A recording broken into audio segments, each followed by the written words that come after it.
मंशा, ये कहिएगा कि जो इस वक्त सिचुएशन चल रही है उसके अंदर एक तरफ तो बहुत ज़्यादा टेंशन है भारत और पाकिस्तान में, लेकिन वहीं पर जो आर्ट है जिसका कोई बॉर्डर नहीं होता, जिसके ऊपर कभी कोई इल्ज़ाम तराशी नहीं की जाती, जो बॉर्डरलेस होता है, जो हर जगह एक जैसा होता है, वहाँ पर भी बैन लगाया जा रहा है भारत की जानिब से पाकिस्तानी एक्टर्स के ऊपर। उसके अलावा चलें, जर्नलिस्ट तो समझ आता है कि वो नैरेटिव सेट करते हैं, लेकिन एक्टर्स से क्या प्रॉब्लम है, सिंगर्स से क्या प्रॉब्लम है, उनको बैन अपने मुल्क में कर भी दिया है और उसके अलावा उनके इंस्टाग्राम अकाउंट्स भी बैन कर दिए कि वो नज़र भी ना आए वहाँ पर। जैसे कि आप और जो व्यूअर्स हैं वो जानते हैं कि हमारे जो आर्ट है उसका सिर्फ एक ड्यूअल पर्पस होता है। हमारा एक सॉफ्ट इमेज भी होता है जो हम पाकिस्तान का प्रेजेंट करते हैं दुनिया भर तक, और हमारे जो ड्रामे हैं, हमारे जो सेलिब्रिटीज़ हैं, मैं भी इंक्लूडेड हूँ उसमें, लेकिन मुझसे बहुत ज़्यादा ऐसे हैं जिनकी बहुत ज़्यादा फॉलोइंग है इंडिया में।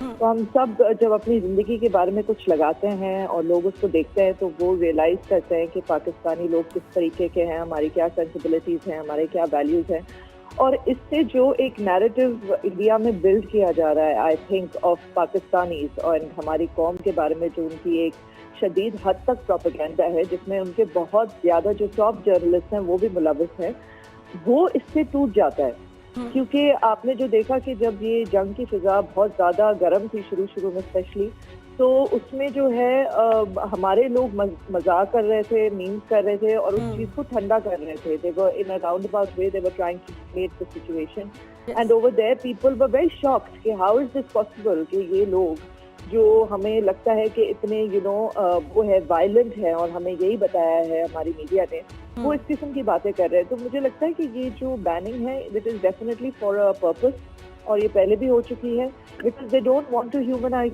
The eyes of the Indian public, because if they do that तो फिर लोग पूछेंगे और वो हमें जब पसंद करेंगे तो वो नहीं चाहेंगे कि ऐसा कुछ भी हो, ताल्लुकात बेहतरी की तरफ जाएं, और वो आई थिंक जो उनकी गवर्नमेंट है वो ये नहीं चाहती है कि ताल्लुकात बेहतर हो। बिल्कुल मंशा, अमन के सफ़ीर कहा जाता है जितने भी आर्टिस्ट होते हैं उनको, लेकिन अगर हम भारत से देखें, अख्तर साहब को हमेशा पाकिस्तान में बड़ा पसंद भी किया गया है, उनको बहुत वेलकम भी किया गया। उससे पहले उन्होंने एक बात की थी जिसके बाद उन पर तनकीद हुई, फैज़ मेले पर वो आए थे, और अभी भी उन्होंने आर या पार की एक आवाज़ जो है, एक नारा वहाँ पर बुलंद कर दिया है, और वो भी लोगों को जो अपने गानों में ख़ास तौर पे अमन की बात कर रहे होते हैं, मोहब्बत की बात कर रहे होते हैं, वो इस तरह की गुफ्तगू करना शुरू हो गए हैं।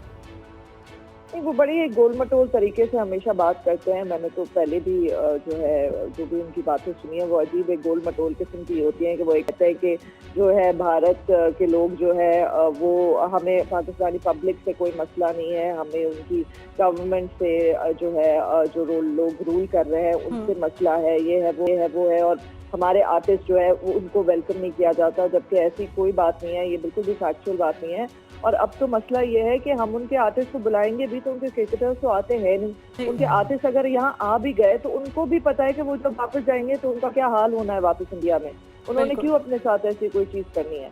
तो ये जो जावेद अख्तर साहब है, मुझे तो समझ नहीं आता कि वो हर दफ़ा यहाँ आते भी हैं और फिर यहाँ पे बुराइयां भी करके जाते हैं हमेशा। के लाहौर में जो ऐसे लगता है कि लोगों ने जो सारे गरीब लोगों हैं उनको कहीं बंद कर दिया है और ये किया है वो किया है। बमा फैमिली आते हैं, उनकी बेगम भी साथ आती है, अकेले भी नहीं आते, और खुला फिरते हैं। आपको पाकिस्तान इतना बुरा लगता है तो आप क्यों आते हैं यहाँ पे? जाहिर सी बात है, अगर पाकिस्तानी लोग आपको वेलकम करते हैं इसीलिए आप आते हैं ना। कौन इंसान कहीं जाएगा जहाँ पे उनको, बल्कि वो यहाँ आते हैं, यहाँ हमें 4 बातें सुनाते हैं और फिर चले जाते हैं। अजीब।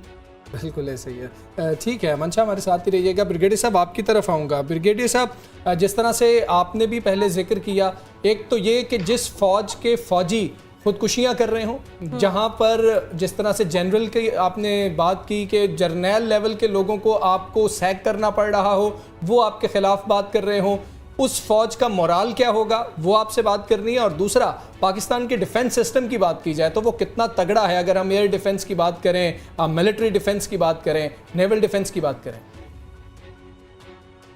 2 चीज़ें हैं, याद रखिएगा। जंगें जो हैं वो सिर्फ वेपन से नहीं लड़ी जाती, हौसलों से लड़ी। तो आप भी तो न्यूमेरिकल अगर आप कैलकुलेशन करेंगे, आप नंबरों में अगर आप दें तो नंबरों में इंडियन आर्मी के नंबर हमसे ज्यादा निकलेंगे। मतलब उनका 86 बिलियन का उनका डिफेंस बजट है, हमारा 10 बिलियन का डिफेंस बजट है। $86 बिलियन का डिफेंस बजट है, हमारा 10 बिलियन का। उसके बाद अगर आप देखें तो वो 14 लाख कोई 15 लाख की वो आर्मी है, 14,55,000 के करीब उनके लोग हैं। हमारी 6 लाख कुछ 6.5 लाख की आर्मी है। उनके पास कोई 11 लाख 12 लाख के करीब रिजर्व लोग हैं। हमारे पास कोई रिजर्व पर्सन जो 5 लाख के करीब 5-5.5 लाख के करीब रिजर्व लोग हैं, 5,50,000 के करीब। उनके बाद पैरामिलिट्री फोर्सेज के 25 लाख लोग हैं। हमारे पास पैरामिलिट्री फोर्सेज में टोटल 5 लाख लोग हैं। पैरामिलिट्री फोर्सेज का मतलब है जिसमें रेंजर्स आ जाती है, एफसी आ जाती है और बाकी सेकंड लाइन फोर्सेज आ जाती है। अब टैंक देखेंगे तो उनके पास कोई अपना पाकिस्तान के बाद तो कोई 26 से 27 टैंक्स हैं। तो वहाँ पे इसी तरह अगर आप एपीसी कैरियर देखेंगे तो पाकिस्तान के पास कोई 17,516 एपीसी कैरियर हैं। उनके पास पता नहीं कोई 1 लाख से ज़्यादा 48,000 1,48,000 से ज़्यादा जो है वो एपीसी कैरियर है। इसी तरह फाइटर जेट्स में आप जाएंगे, अगर आप टोटल एयरक्राफ्ट में जाएंगे तो उनके पास कोई 2,000 कोई 2,500 के करीब कोई इसी के करीब उनके पास जहाज़ हैं, जिसमें से कोई मेरे ख्याल 520 के 530 फाइटर जेट्स हैं और उसके बाद कोई 800-900 हेलीकॉप्टर्स हैं और उनके पास एक एयरक्राफ्ट कैरियर है। हमारे पास कोई एयरक्राफ्ट कैरियर नहीं है। उनके पास 18 सबमरीन्स हैं, हमारे पास 8 सबमरीन्स हैं। तो इसी तरह हमारे पास कोई टोटल जो है 328 फाइटर जेट्स हैं। उनके पास 550 फाइटर जेट्स हैं। लेकिन हमारे फाइटर जेट्स जो हैं, अब उनका सबसे बड़ा एडवांटेज ये है, JF-17 थंडर पे आप जाते हैं जो पाकिस्तान का मेन रोल एयरक्राफ्ट भी बना हुआ है। JF-17 थंडर प्रॉक्सी देख लें। हमारे जो हमारे यहाँ इंडिजिनस प्रोडक्शन है, यानी अगर हमें हमारे जहाज का पुर्जा खराब होगा तो हम जाएंगे कामरा में पुर्जा खरीद कर सकते हैं। हमारे लोग खुद ही डेवलप करते हैं। उनके अब रफेल ये बाकी तैयारों में एक तैयार है कि 8 बिलियन डॉलर का वो जहाज है और अपना JF-17 थंडर जो उससे कम है। और आपने देखा अभी रिसेंटली 4 जहाज थे रफेल जिन्होंने टेक ऑफ किया था और जो पाकिस्तान के अंदर सर्विलेंस की या किसी मिशन की अंदर उसको JF-17 थंडर ने अपना चेकमेट किया, वापस भेज दिया। They didn't land on the original airport. They landed at Srinagar airport. तो ये तो चीज़ें वो अगर फैल की कोई चीज़ ख़राब होती है, they have to go to France। उसके बाद उनका इंडियन एयर चीफ कहते हैं कि मुझे तो 76 स्क्वाड्रन चाहिए हैं। मेरे पास तो टोटल 32 स्क्वाड्रन है, तो बाकी की कमी मैं कहाँ से पूरा करूँ।